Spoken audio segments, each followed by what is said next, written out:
Hello guys, bienvenue chez Lado, it's about everything. J'en profite juste de vous dire, pour certaines personnes m'ont signalé qu'il y a la petite voix double à traduction qui se faisait automatiquement dans les vidéos. En effet, oui, ça se fait automatiquement.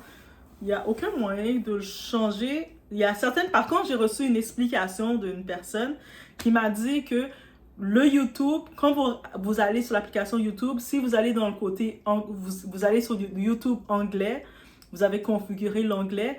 Quand vous allez tomber sur mes vidéos qui sont francophones, YouTube va le traduire automatiquement pour vous. Donc, si vous ne voulez pas la traduction, dans vos paramètres, vous devez mettre le YouTube francophone.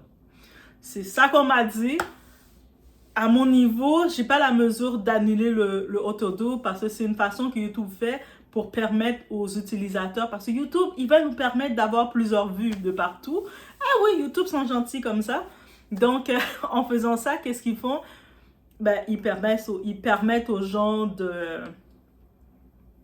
C'est-à-dire qu'un anglophone peut tomber sur mes vidéos qui sont français et la petite voix va venir parler. Et puis, les francophones, quand on se fait, ça reste en français. Mais par contre, on m'a dit ça, on m'a dit l'explication, c'est dans les paramètres, c'est-à-dire que si vous recevez ma voix devient la petite voix, c'est parce que vos paramètres sont anglophones. Essayez-le pour voir. Dites-moi dans les commentaires si ça a fonctionné. Bref, on va aller dans un sujet, guys. On va aller dans le relationnel, bien entendu, parce qu'on aime trop ce sujet. Je suis tombée sur un clip de Coach Mada. Je ne sais pas d'où elle vient, la Coach Mada, mais j'ai vu plusieurs de ses interventions. Je sais qu'elle a eu des relations périlleuses, une relation périlleuse, et elle est devenue, à titre d'expérience, elle est venue à part entière pour nous conseiller les plus jeunes qu'elle, nous donner son avis. Et donc, bref, je suis tombée sur, concernant relation, une fin de relation, fin de mariage, c'est quand le moment, c'est quand qu'il faut divorcer. Des fois, le monde doit se dire, tu divorces, mais quand tu n'as plus de dents devant ta bouche, quand tu as tout arraché tes dents, c'est là que tu divorces. Il y en a qui vont dire, mais quand tu es en faillite, il y en a qui vont dire que quand il y a ultime trahison. Mais c'est quand qu'on se dit, mais tu sais quoi, la relation, en tant que telle, que ce soit divorce ou quand on se dit la relation est terminée, it's about everything, on met un like de support, on y va.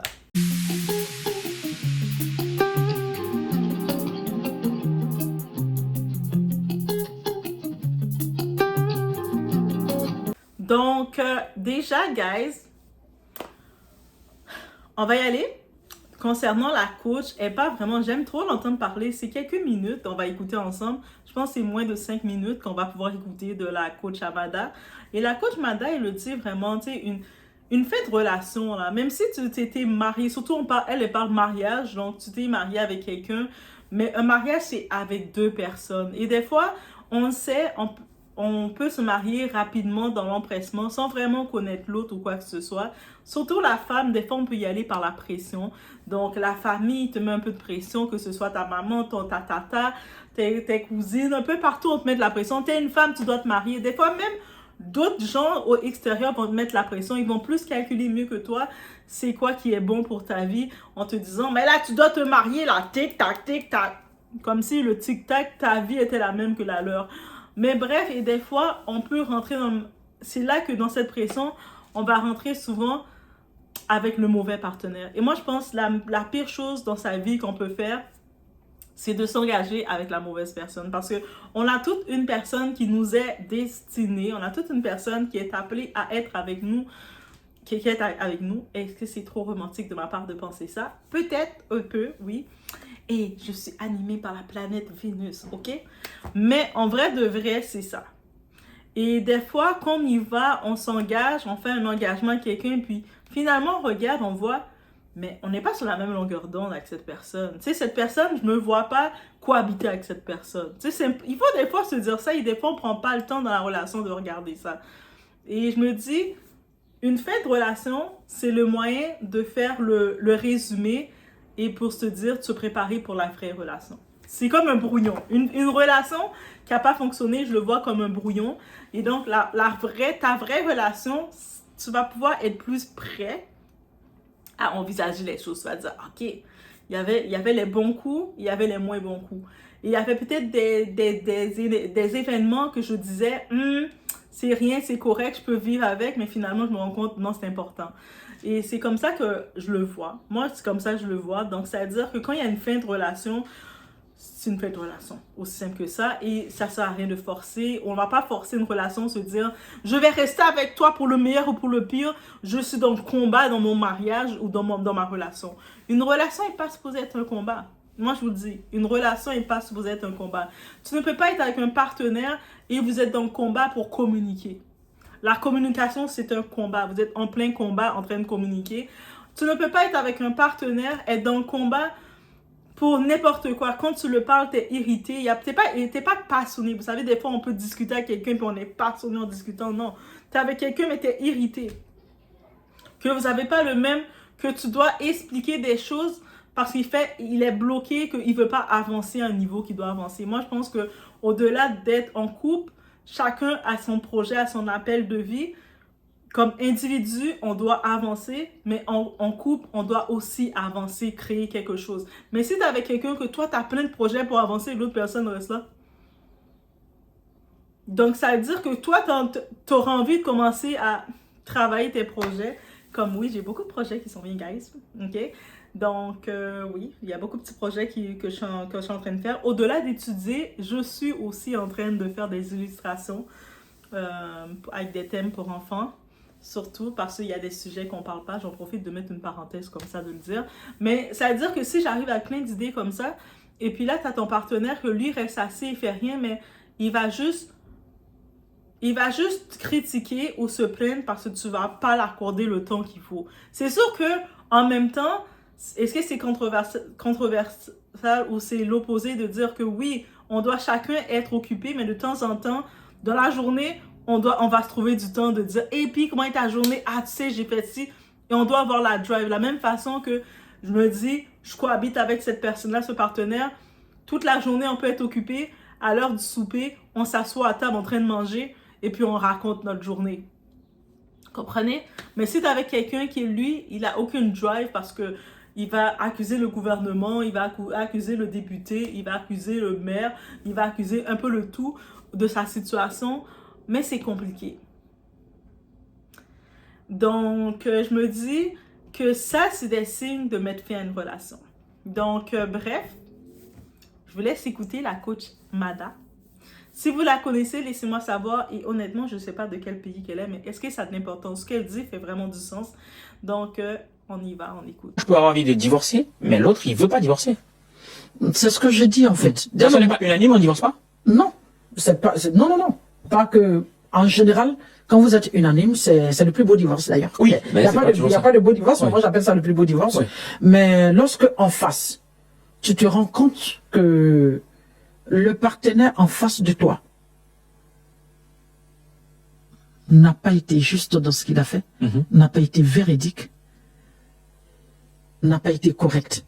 Vous savez qu'il y a des gens qui sont dans des relations dans du faux. Oui, il y en a beaucoup. Et après tu découvres cela. Oui. Malgré tout ce que tu dis pour ramener la personne, ça ne marche pas. Tu as le droit de respecter tes valeurs et ta dignité. Tu mets fin à cette relation tout de suite.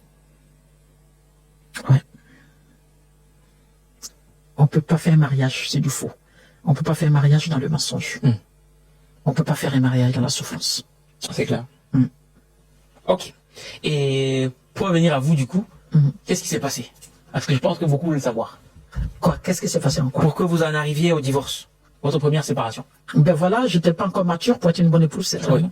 Ah, mais je ne sais pas si vous avez remarqué, mais à chaque fois, vous remettez toute la responsabilité sur vous. C'est ça, le plus important. Oui. Parce que les gens ont tendance à croire que c'est parce que les autres ne sont pas bons. Oui. Ah non. Le temps de dire que les autres ne sont pas bons, les gens se posent la question, et toi? Moi, je n'ai pas su moi directement. Oui, je n'étais pas assez mature pour être une bonne épouse. Certainement, si j'avais cette maturité d'aujourd'hui, j'aurais choisi la personne qu'il faut. Ah oui. Et puis ça allait avancer. Oui, Est-ce que oui, vous comprenez? En effet. Ok, d'accord, super. Bon, je pense qu'on va fermer ce volet, là, on va revenir sur vous. Et au vu de toute l'énergie que vous mettez, je suis sûr que c'est porté par une grande vision. Donc, bien sûr. La question que j'aimerais vous poser, c'est de savoir pourquoi est-ce que vous faites tout ce que vous faites? D'accord, pour dire que je suis dans un challenge. Le challenge d'accompagner les couples à ne pas faire la même erreur que moi. Ou à rattraper l'erreur, voilà, que ces couples-là ont. Voilà, c'est d'abord mon objectif. Oui. D'accord. Et au cours de cette vision, au cours de cet objectif, j'ai eu une vision. Vous savez que à un certain moment, la vision, c'est ce qui te permet d'avoir beaucoup d'énergie. On est d'accord. Vous savez ce que c'est lorsque des gens t'appellent pour te dire, vous pouvez pas comprendre grâce à vous. Vous pouvez pas savoir. Et c'est grâce à vous. Aujourd'hui, depuis que je vous écoute, si seulement je vous avais connu tôt, j'allais pas divorcer. Si j'avais connu tôt, j'allais pas faire ceci, cela. Et moi, ça me permet de soigner mes blessures intérieures. En fait, les blessures intérieures, c'est vrai, on va voir des coachs. Moi-même, je le fais. On parle de la personne. On revient sur sa vie. Voilà. On est là, on motive la personne, on parle à cette personne. On va chercher, on demande à cette personne de se pardonner, de pardonner aux autres. Mais la réalité, c'est que la cicatrisation ne se fait pas automatiquement. La cicatrisation se fait que lorsque la personne commence à avoir une satisfaction personnelle de sa vie. Et aujourd'hui, la satisfaction personnelle que j'ai, c'est de savoir que je suis utile et je suis une solution pratiquement au couple du monde entier. D'accord. Et des gens qui viennent vous rencontrer, c'est quoi le problème le plus récurrent? Le problème le plus récurrent, c'est le manque de compatibilité. Et ça serait dû à quoi, ça? C'est dû parce qu'ils se sont mariés au hasard. Ah. Ou pour les mauvaises raisons? Non, pas. Mais c'est ce hasard-là qui crée les mauvaises raisons. Ah, ok, d'accord. Le fait de penser qu'on s'est vu dans la rue, on est content, on se retrouve au restaurant, on s'aime, on s'est fait ça une fois, deux fois dans la nuit, elle me fait ça bien, je vais la marier. Et après, on se rend compte qu'on n'est pas allé chercher au fond, que c'est une personne qui n'est même pas stable émotionnellement. C'est une personne qui ne sait pas ce qu'elle veut. C'est une personne qui ne connaît même pas le sens du respect. Donc, du coup, il y a un gros problème. Voilà, comme ce sont des humains, on a droit à l'erreur. Donc, en coaching, on essaie de rattraper cela. C'est d'abord l'éveil de conscience. Oui. Vous savez qu'en toute chose, quand il y a l'éveil de conscience, c'est déjà traité à 50%. Quand la personne reconnaît déjà que je suis à la base de quelque chose. Ah, donc c'est moi alors. Dès que ça s'est dit, c'est déjà réparé à 50%. Coach, aide-moi. Donc, du coup, ça arrive à résoudre. Souvent, c'est pas que c'est fait exprès. Il y a des hommes et des femmes qui sont dans leur vie de couple, mais qui savent même pas qu'ils font mal. Oui. Qui savent même pas que leur attitude est gênante. Et il y a des femmes qui prennent tout sur elles. Elles ne parlent pas, mais elles accumulent. Oui. Et arrivé à un certain moment, elles disent merde. Et en ce moment-là, on a juste envie qu'elles lâchent prise. Et qu'elles comprennent qu'elles vivent avec un humain. Et l'humain, c'est égal à erreur. Humain est égal à défaut. Voilà. Et d'essayer de voir s'il y a encore cette compatibilité qu'on peut mettre ensemble.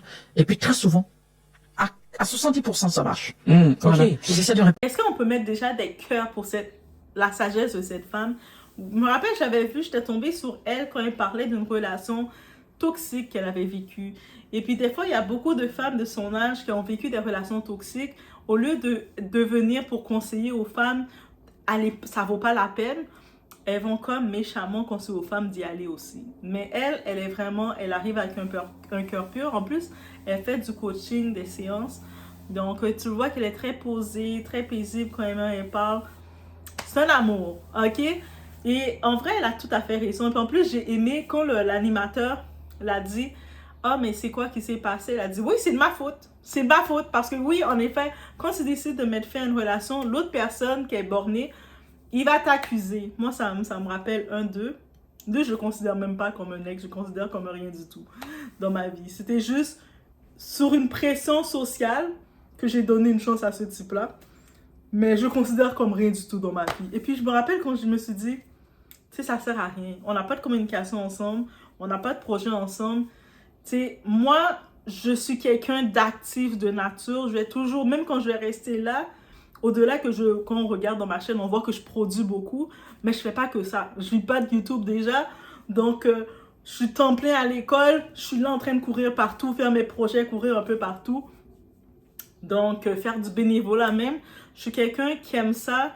Mon cerveau, j'ai un esprit un peu...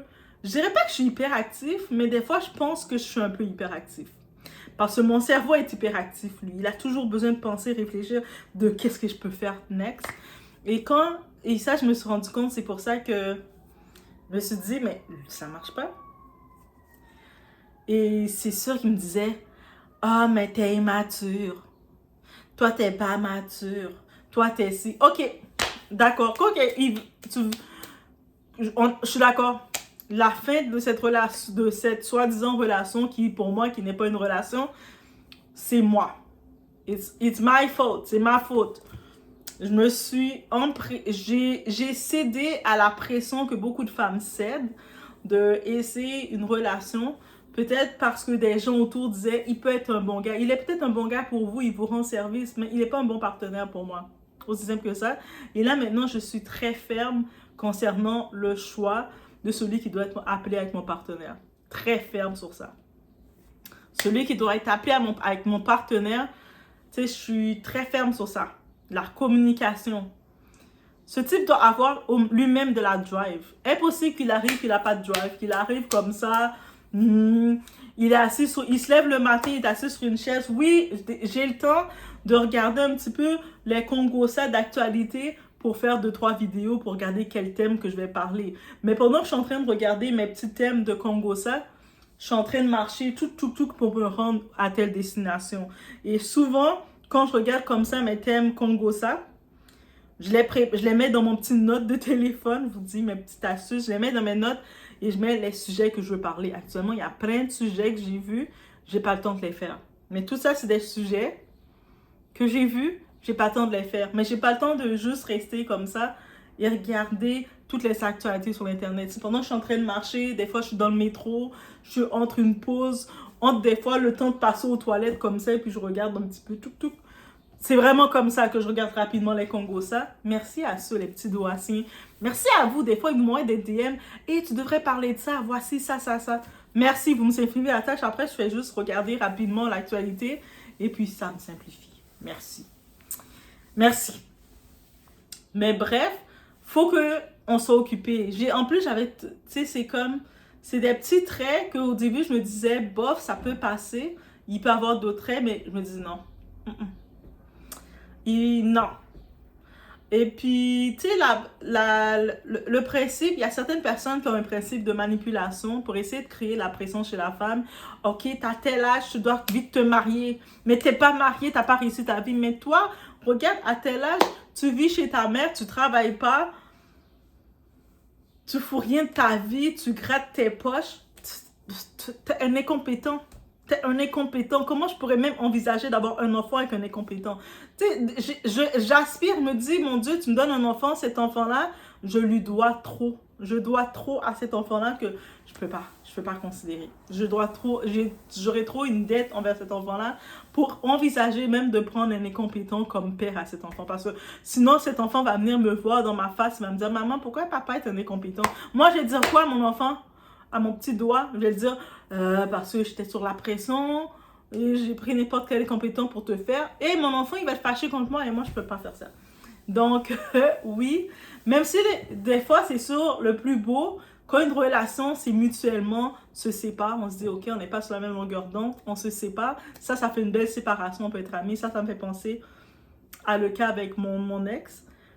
Lui, je le considère comme un ex parce qu'on était amis, et puis on est encore amis, puis on a juste vu qu'on était, tu sais, c'est comme notre relation s'arrêtait et mutuellement, des deux côtés, on n'a pas fait « Non, moi je veux pas », on était comme, tu sais, c'est comme, je pense que on tire une élastique et puis on est en train de perdre notre relation. Et puis parce que je pense aussi qu'on était dans une relation tellement fusionnelle. Mais moi, je veux être fusionnelle comme ça avec mon partenaire. Je veux être fusionnelle comme ça avec mon partenaire, mais en même temps, je veux que mon partenaire me laisse un peu la paix. Parce que quand j'ai besoin d'écrire, quand j'ai besoin de danser, quand j'ai besoin de faire mon karaoké, il me laisse un peu la paix, mais en même temps, être fusionnelle aussi comme ça. Mais bref. Mais souvent, des fois, dans les fins de relation, il n'y a pas cette fin, une belle fin qui termine comme ça. Il faut l'accepter, mais il ne faut pas non plus forcer une relation, essayer de tirer, de dire on attend le bon moment, peut-être ça va changer, ou j'allais prier pour lui. Prier quoi pour lui? Même Dieu vous regarde et dit, mais moi, est-ce que je t'ai dit que c'était le bon gars pour toi? Parce qu'une chose est sûre, quand on regarde la Bible, Dieu, il dit, moi, je suis un Dieu clair. Moi, je suis un Dieu direct. Donc, ça veut dire que si ça vient et que je suis dedans, c'est clair. Je vais te mettre quelque chose qui va donner la paix claire. Je vais te mettre quelque chose qui va communiquer avec toi clair. Je vais te mettre quelqu'un qui ne va pas te diminuer, qui ne va pas essayer de te critiquer, te rabaisser, te traiter de ci, te traiter de ça, et puis essayer de créer des faux gaslights, c'est-à-dire essayer de créer des faux irritants pour t'énerver. Et quand tu vas t'énerver, mais pourquoi tu t'énerves? Toi aussi, tu t'énerves trop, mais tu me chauffes pour que je m'énerve, je suis taureau à son nom lion, et quand je vais réagir tel une taureau à son nom lion, mais pourquoi tu t'énerves? Parce que tu m'as provoqué. Mais c'est ça. Donc, bref, je vous laisse sur ce. Laissez-moi savoir qu'est-ce que vous en pensez. Et puis aussi, si c'était le message, vous avez besoin de ce message-là. Vous êtes dans une relation et vous voyez que ça étire. Et vous dites, mais est-ce que je dois encore étirer, même si l'élastique va m'éclater? Vous savez, quand on étire une élastique, après un certain temps, ça fait prrr, ça vient éclater dans ta face et puis ça te fait mal. Évitez ça. On évite ça. Et puis, il n'y aurait jamais de bon moment pour mettre fin à une relation. En vrai, il n'y a jamais de bon moment. Mais il faut mettre fin. Tu sais, il ne faut pas l'étirer. Et ça, c'est vraiment la règle de la vie que j'ai appris. Et puis, la bonne personne qui doit être avec toi, même si tu recommences, tu vas dire, le monde autour peut essayer de créer de la pression, dire, ah, mais tu n'as pas trouvé d'autres. Ah, ça, j'aime ça entendre quand l'autre partenaire va dire, ben, bonne chance que tu trouves quelqu'un qui va te supporter ou quelqu'un mieux que moi. T'inquiète. Mon intention, c'est pas de trouver quelqu'un comme toi. Mon intention, c'est de trouver quelqu'un pour moi. Et actuellement, tu n'étais pas pour moi. Et c'est correct. Peace. Donc, je vous laisse sur ce. Et on se retrouve au prochain vidéo.